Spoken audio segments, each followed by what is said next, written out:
మీ business ఏదైనా మీ ఊర్లో promotion చేయాలంటే అది సుమన్ టీవీతోనే సాధ్యం. ఇప్పుడే సంప్రదించండి.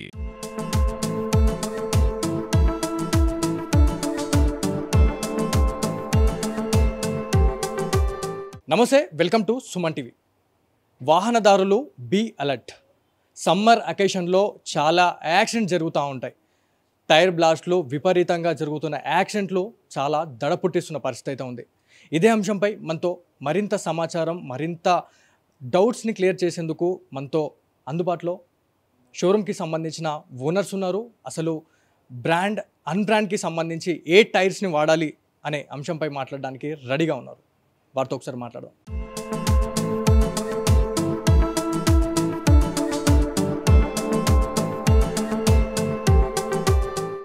రైట్, ఈ టైర్ బ్లాస్ట్లకు సంబంధించి రోజు రోజుకు పెరిగిపోతూనే ఉన్నాయి.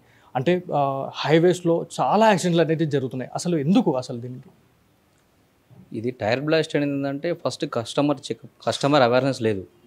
కస్టమర్ అవేర్నెస్ రావాలంటే కొన్ని క్యాంపెయిన్స్ చేయాలి. నార్మల్గా అది షోరూమ్స్ వాళ్ళ కొంత కలిసి క్యాంపెయిన్స్ చేయాలి. వాళ్ళ కస్టమర్ ఏంటంటే మనకి ఇప్పుడు టైర్ తీస్తున్నారు, టైర్ సర్వీసు అంటే రెగ్యులర్ చెకప్ ఉండలేదు. వాళ్ళ అలైన్మెంట్ కానీ నార్మల్గా ఎయిర్ చెకప్ చేసుకొని వెళ్ళిపోతారు. ఎయిర్ చెకప్ చేసుకుని నార్మల్ వెళ్ళిపోతారు. దానికి నైట్రోజన్ కొట్టరు.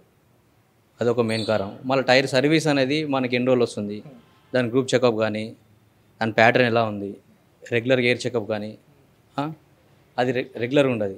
అది కస్టమర్ అవేర్నెస్ కావాలా. అది కస్టమర్ అవేర్నెస్ ఎట్లా రావాలంటే వాళ్ళు షోరూమ్కి వస్తే షోరూంలో టెక్నీషియన్స్ ఉంటారు కాబట్టి వాళ్ళు క్లారిటీగా చెప్తారు వాళ్ళకు. అది ఇంకోటి ఏంటంటే ఇప్పుడు కస్టమర్ న్యూ టైర్ కావాలని అనుకో ఏం చేస్తున్నాడు, డైరెక్ట్ ఏదో దగ్గర ఉన్న షాప్కి వెళ్ళిపోతున్నాడు. ఆయనకి అవేర్నెస్ వస్తలేదు ఏంటంటే టైర్ ఎక్కడ తీసుకోవాలి అని చెప్పేసి, షోరూంలో తీసుకోవాలన్నా లేకపోతే దగ్గర తీసుకోవాలన్నా ఆయనకి ఎక్కడ తక్కువ వస్తే అక్కడ వెళ్ళిపోతున్నాడు. అక్కడ ఆయన ఆలోచిస్తారు అది కంపెనీ టైరా లేకపోతే నార్మల్గా గ్రూప్ వేసిందా, గ్రూప్ కట్ చేసిందా అనేది తెలియదు. కాబట్టి అక్కడ అవేర్నెస్ చేయాలి కస్టమర్. అంటే ఈ కాల పరిమితి అనేది ఖచ్చితంగా పాటించవలసి ఉంటుందా? అంటే ఎన్ని కిలోమీటర్లకు ఒక టైర్ని చేంజ్ చేయాల్సి ఉంటుంది అనేది అవగాహన అనేది చాలా తక్కువ కనిపిస్తుంది. అంటే చాలామందిలో కొంతమంది మాత్రమే దీన్ని ఫాలో అవుతారు. వాళ్ళకి ఏం చెప్తారు? నేను వాళ్ళకి ఏం చెప్తానంటే కస్టమర్కి ఫస్ట్ మనం టైర్ ఎప్పుడు వేసుకున్నాం, ఫస్ట్ టైర్ ఎప్పుడు తీసుకున్నాము, దాని సర్వీస్ ఏంది, మనం ఎవరి దగ్గర పర్చేజ్ చేస్తున్నామో అది కంపల్సరీ అక్కడికి వెళ్ళి వాళ్ళ దగ్గర తెలుసుకోవాలా. తెలుసుకున్న తర్వాత ఏంది, మనకి ఎన్ని కిలోమీటర్ తిరిగాము, ఎప్పుడెప్పుడు మనం అలైన్మెంట్ చేపిస్తున్నాం, బ్యాలెన్సింగ్ చేపిస్తున్నాం, నైట్రోజన్ ఎప్పుడు చెక్ చేపిస్తున్నాం, every 1 week compulsory nitrogen check చేయించుకోవాలి కంపల్సరీ. దానివల్ల టైర్ లైఫ్ పెరుగుతుంది. దాని తర్వాత హీటింగ్ కూడా కాదు, తక్కువ హీటింగ్. మళ్ళీ ఇంకోటి ఏంది, ఇప్పుడు ఎగ్జాంపుల్ ఒక టైర్ అనేది రన్నింగ్ మ్యాక్సిమము 40,000 కిలోమీటర్స్ చెప్తాం. ఆ 40,000 కిలోమీటర్స్కి ఎవ్రీ ఒక 4,000కి 5,000కి అలైన్మెంట్ కంపల్సరీ చేయించుకోవాలి. దానివల్ల లైఫ్ పెరుగుతుంది, టైర్లో సర్వీస్ ఎక్కువ వస్తుంది. అంటే సమ్మర్ అనగానే చాలామంది భయపడుతూ ఉంటారు. సమ్మర్ ట్రిప్స్ అనేటివి కొన్ని చేస్తూ ఉంటారు ప్లాన్స్. అంటే హైవేస్లో వెళ్ళేటప్పుడు చాలా హీట్ అవుతూ ఉంటాయి, టైర్లు చాలా బ్లాస్ట్ అవుతున్నాయి, అదేవిధంగా యాక్సిడెంట్స్ అవుతున్నాయి అని చెప్పేసి ఇప్పటికే ప్రముఖ నిపుణులు సైతం చెప్తున్నారు. అంటే బయటకు వెళ్ళేటప్పుడు ఎలాంటి జాగ్రత్తలు తీసుకోవాలి హైవేస్లో? యాక్చువల్లీ నార్మల్గా టైర్ గ్రూపింగ్ మంచిగా ఉంటే మాత్రం బ్లాస్టింగ్ తక్కువ ఉంటుంది. ఓన్లీ మనం ఇది బ్లాస్టింగ్ అవాయిడ్ చేయాలంటే కంపల్సరీ ఎయిర్ అనేది నైట్రోజన్ ఉంచుకోవాలి కంపల్సరీ. దానివల్ల హీట్ రెసిస్టెన్స్ తగ్గుతుంది, చాలా తగ్గుతుంది. మెయిన్ కారణం అదే. అంటే ఈ మధ్య కాలంలో కొన్ని వీడియోలు కూడా నెట్టింట వైరల్ అవుతూ ఉన్నాయి. అంటే సెకండ్ హ్యాండ్ టైర్స్ని గ్రూపింగ్ చేసి మళ్ళీ రీసేల్ చేస్తున్న సిచ్యువేషన్స్ కూడా కొన్ని కనిపిస్తూ ఉన్నాయి. అంటే మీ షోరూమ్స్ నుంచి మీరు ఏం చెప్పాలనుకుంటున్నారు మీ కస్టమర్స్కి కావచ్చు, ప్రజలకు? నార్మల్గా నేను కస్టమర్ చెప్పాలని ఏంటంటే ఏదైనా టైర్ తీసుకుంటే షోరూమ్ నుంచి తీసుకోండి, అదొకటే. నార్మల్గా మల్టీ బ్రాండ్ టైర్స్ పెట్టేసి అన్నీ అమ్ముతారు. దాంట్లో మల్టీ బ్రాండ్ టైర్ అది ఎంఆర్ఎఫ్ టైరా లేకపోతే సిఎట్ టైరా జేకే టైరా అని తెలియదు. మీరు ఏదైనా టైర్ తీసుకుంటే షోరూమ్కి వెళ్ళి తీసుకోండి, అది నేను కస్టమర్ చెప్పగలుగుతాను. ప్లస్ మళ్ళీ ఇంకోటి గ్రూపింగ్ అంటున్నారు. కొన్ని గ్రూపింగ్ టైర్స్ దొరుకుతాయి మార్కెట్లో, కానీ గ్రూపింగ్ టైర్ తీసుకుంటే ఇబ్బంది లేదు. కటింగ్ టైర్స్ తీసుకోవద్దు. అది కటింగ్ టైర్స్ అనేది మనం ఎవరి దగ్గర దొరుకుతాయి అంటే పంక్చర్ షాప్లో కానీ మళ్ళీ పాత టైర్స్ పెట్టుకున్న దాంట్లో అక్కడ దొరుకుతాయి, అక్కడ తీసుకోవద్దు. ఏదైనా టైర్ పర్చేజ్ చేయాలంటే షోరూమ్కి వెళ్ళి పర్చేజ్ చేస్తే మీకు అడ్వాంటేజ్ ఉంటుంది, కస్టమర్స్కి అడ్వాంటేజ్ ఉంటుంది. అంటే చాలామంది చాలా రకాలైనటువంటి వెహికల్స్ని అయితే నడుపుతూ ఉంటారు, మెయింటైన్ చేస్తూ ఉంటారు. కానీ టైర్లలో గాలి ఎంత పెట్టుకోవాలనేది కూడా చాలామందికి తెలియని పరిస్థితి ఉంటుంది. అంటే మినిమం అంటే ప్రతి వెహికల్కి ఎంత ఎయిర్ అనేది పెట్టించాల్సి ఉంటుంది? కంపల్సరీ వెహికల్ స్పెసిఫికేషన్స్ డోర్ సైడ్లో ఇస్తాడు. అది మనకు తెలియకపోతే కస్టమర్ కంపల్సరీ అక్కడ చెక్ చేసుకొని మనకి ఎవరి దగ్గర మనం ఎయిర్ చెకప్ చేసుకున్నామో ఆయనకి ఆయన తప్పు పెడితే మనమే చెప్పాలా. అది ఎక్కడ తెలుస్తుంది అంటే మనమే తెలుసుకోవచ్చు. మనం ఓపెన్ చేస్తే డోర్ సైడ్లో ఉంటుంది. ఓకే, ఇది మనం వాళ్ళు చెప్పేదానికి ముందు మనమే చెప్పే డైరెక్ట్ మనమే చెప్పేసి షాప్ వాడికి అరే నువ్వు టైర్ ఇంత పెడుతున్నావు నాకు ఇంత పెట్టు అని చెప్పొచ్చు మనం కూడా. అది మన వెహికల్ స్పెసిఫికేషన్స్ ఇచ్చినప్పుడే కింద డోర్ సైడ్లో ఇస్తాడు.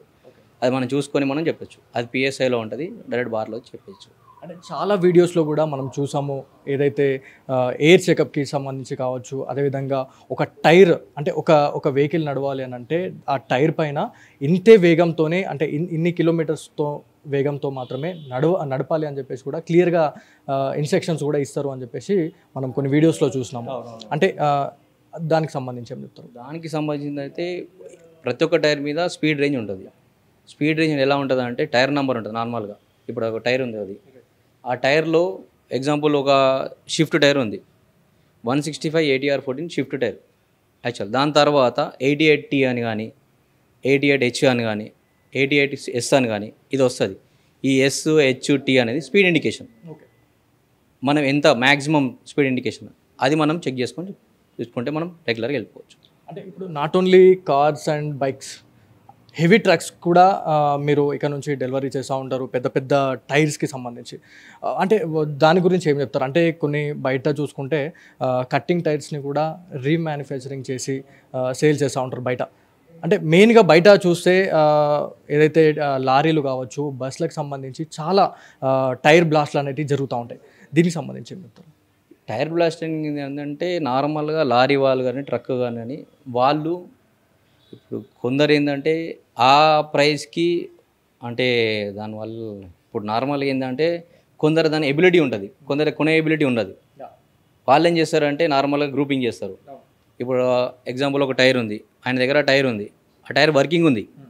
వర్కింగ్ ఉన్న తర్వాత అది టైర్ సర్వీస్ అయిపోయింది. ఆ సర్వీస్ అయిపోయినాక ఒకసారి గ్రూప్ చేసుకోవచ్చు, ఆ గ్రూప్ చేసి టైర్లు వేసుకోవచ్చు. దానివల్ల ఇబ్బంది లేదు. దాన్ని ఏం చేస్తారంటే రిపీట్ చేస్తారు. ఆ రిపీట్ మాత్రం చేయొద్దు. ఆ రిపీట్ చేసేట్లే టైర్ బ్లాస్టింగ్ జరుగుతుంది. అంటే చాలా మేజర్ ఇష్యూస్ కొన్ని వస్తూ ఉన్నాయి. అంటే ఎక్కడికైనా సమ్మర్ అకేషన్లో కానీ లేకపోతే ఎటైనా లాంగ్ డ్రైవ్లో వెళ్ళినప్పుడు ఏదైతే టైర్ బ్లాస్ట్ అయిపోయిన తర్వాత స్టెప్ని కూడా కొంతమంది మెయింటైన్ చేయరు. సో వాళ్ళ గురించి ఏం చెప్తారు? అంటే లైట్ తీసుకుంటూ ఉంటారు, మళ్ళీ చూసుకుందాము, టైర్ పంక్చర్ అయినప్పుడు మళ్ళీ చూసుకుందాము అని చెప్పేసి చాలామంది లైట్ తీసుకుంటూ ఉంటారు. వాళ్ళకి ఏం చెప్తారు మీరు? ఇప్పుడు నార్మల్ ఏంటంటే ఇప్పుడు కొత్త ఉన్న టైర్స్లలో స్టెప్ని అనేది స్మాల్ డెక్ సైజ్ ఇస్తున్నారు. అంటే నార్మల్ ఇప్పుడు ఎగ్జాంపుల్ టైర్ అనేది డెక్ సైజ్ 15 ఉంటే మనకు స్టెప్ని టైర్ 14 ఇస్తున్నాడు. అది మ్యానుఫ్యాక్చర్ డిఫరెన్స్ చేయాలి నార్మల్గా. ఎందుకంటే వెహికల్ ప్రైస్ తక్కువ కావాలని చెప్పేసి స్టెప్ని టైర్ ఇస్తుంది. వాళ్ళ ఇండికేషన్ ఏంటంటే ఒక స్టెప్ని టైర్ అనేది ఒక 10 కిలోమీటర్స్ 15 కిలోమీటర్స్ దూరం వెళ్ళాలి అంతే. దాని తర్వాత కొత్త టైర్ తీసుకొని దానికి ఫిట్ చేసేయాలి. కానీ కస్టమర్ మెయింటైన్ చేయట్లేదు, దాని మీద నడిపించేస్తున్నాడు.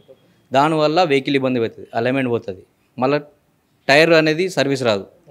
అట్లా రెగ్యులర్ కస్టమర్ చెక్ చేస్తూ ఉంటే కంపల్సరీ టైర్ సర్వీస్ ఏం కాదు. బాగా అంటే మేజర్ ఇష్యూస్ కూడా మనకి వస్తున్నాయి. అంటే ఎమర్జెన్సీ సిచ్యువేషన్స్లో ఎక్కడ టైర్స్ దొరకని పక్షాన అంటే సరైన టైంలో మనకి షోరూమ్స్ కూడా అందుబాటులో ఉండవు. కాబట్టి ఎక్కడైనా నియర్ బై ఉన్న పంచర్ షాప్స్కి వెళ్ళి అక్కడ సెకండ్ హ్యాండ్ టైర్స్ని అయితే తీసుకొని మళ్ళీ వెళ్ళిపోతూ ఉంటారు. కానీ మళ్ళీ సిటీకి వచ్చిన తర్వాత కానీ వాళ్ళ గమ్యస్థానానికి వచ్చిన తర్వాత ఆ టైర్ అనేది చేంజ్ చేయడం లేకపోవడం వల్లనే ఇలాంటి ఇన్సిడెంట్లు జరుగుతున్నాయి, బ్లాస్ట్లు జరుగుతున్నాయి ఏవైతే టైర్స్కి సంబంధించి అని చెప్తున్నారు. దీన్ని ఎట్లా అవాయిడ్ చేయాలి? దీన్ని అవాయిడ్ చేయాలంటే ఫస్ట్ మనం కంపల్సరీ వెహికల్లో స్టెప్ని మెయింటైన్ చేయాలి. కంపల్సరీ స్టెప్ని మెయింటైన్ చేస్తే దీన్ని 100% అక్కడనే అవాయిడ్ చేయొచ్చు. మనం పంక్చర్ అయింది, పంక్చర్ అయితే మన దగ్గర స్పానర్స్ ఉంటాయి, ఇట్లా వెహికల్లో స్పానర్స్ ఉంటాయి. ఇవి ఓపెన్ చేస్తాం, అది స్టెప్ని చేస్తాం, రన్ అవుతుంటుంది. స్టెప్ని అనేది గుడ్ కండిషన్లో మెయింటైన్ చేస్తే ఎక్కడ ప్రాబ్లమ్స్ రావు. ప్లస్ మనం ఏం చేయాలంటే ఇప్పుడు ఎగ్జాంపుల్ స్టెప్ని కూడా లేదు మన దగ్గర. ఎగ్జాంపుల్ స్టెప్ని లేనప్పుడు అది పంక్చర్ అయింది, మనకి ఇంకో కండిషన్ లేదు, వెళ్ళాలా పంక్చర్ షాప్కి వెళ్తాము, అది టైర్ తీసుకుంటాం. అది మళ్ళీ అట్లా చేసినా సరే మన సిటీకి రాగానే కొత్త టైర్ మార్చుకుంటే ఈ ప్రాబ్లమ్స్ అన్నీ వేరౌట్ అవుతాయి. అలా నెగ్లెక్ట్ చేస్తుంటే పోతే టైర్ సర్వీస్ పోతుంది, మన లైఫ్కి ఎఫెక్ట్ అవుతుంది. ఫైనల్గా లాస్ట్ ఒక క్వశ్చన్ కూడా ఉంది, మేజర్ క్వశ్చన్ అని చెప్పుకోవచ్చు. అంటే బ్రాండ్కి అన్బ్రాండ్కి ఉన్న డిఫరెన్స్ ఏంది? అదేవిధంగా ఇప్పుడు బ్రాండ్కి అన్బ్రాండ్కి అంటే కొంచెం మోతాదులోనే ప్రైస్ అనేది హైక్ ఉంటుంది, తక్కువ ఉంటుంది. సో దీనికి ప్రజలకు ఎట్లాంటి సూచనలు ఇస్తారు ఈ విషయంలో? అసలు నా ఉద్దేశంలో అన్బ్రాండ్ టైర్స్ తీసుకోవద్దు. మీకు ప్రైస్ వేరియేషన్ 1000 రూపీస్ నుంచి 1500 వేరియేషన్ ఉంటుంది. ఆ 1500 కోసం మీరు చూస్తే మీ లైఫ్ ఇన్ ట్రబుల్లో ఉంటుంది. దాని బదులు బ్రాండే వేసుకొని వాళ్ళకి సర్వీస్ గురించి వాళ్ళతోనే మాట్లాడితే ఓకే. నా అన్బ్రాండ్కి వెళ్ళేసి టైర్లు వేసుకొని ఏదో సర్వీస్ వస్తుంది అని చెప్పేసి అట్లా 100% బ్రాండ్ టైరే, అన్బ్రాండ్ టైరే. ఖాళీ ప్రైస్ వేరియేషన్ అనేది 1500 రూపీస్ 1000 రూపీస్ ఉంటుంది. దానికోసం లైఫ్లో ఎఫెక్ట్ పెట్టుకోవద్దు. చూసుకోవచ్చు ఏదైతే సమ్మర్ వచ్చేసింది అనగానే చాలా యాక్సిడెంట్లు అయితే జరుగుతూ ఉంటాయి. ఏదైతే కార్లను మెయింటైన్ చేస్తూ ఉంటారు, బైక్లు అయినా ఏదైనా ట్రక్స్ అయినా కూడా చాలామంది లైట్ తీసుకుంటూ ఉంటారు. అంటే అవి టైర్స్ నాణ్యత అనేది కోల్పోయినా కూడా చాలామంది అంతే నడపడం వల్లనే ఈ టెంపరేచర్ తట్టుకోలేక చాలా యాక్సిడెంట్స్ జరుగుతూ ఉన్నాయి. ఏదైతే టైర్ బ్లాస్ట్లు జరుగుతున్నాయని చెప్పేసి ఏదైతే ఓనర్స్ అయితే చెప్తా ఉన్న పరిస్థితి అయితే ఉంది. సో ఇప్పటికైనా సమ్మర్లో బయటకు వెళ్ళేటప్పుడు ఖచ్చితంగా సరైన ఎయిర్ చెకప్ పెట్టుకోవాలి, నైట్రోజన్ వంటి ఎయిర్నే ఫిల్ చేసుకోవాలని చెప్పేసి కూడా మనకి చెప్తున్నారు. ఇది ఇవాళ స్పెషల్ స్టోరీ. కెమెరా పర్సన్ శేఖర్తో బాలు, సుమన్ టీవీ, నిజామాబాద్ నుంచి.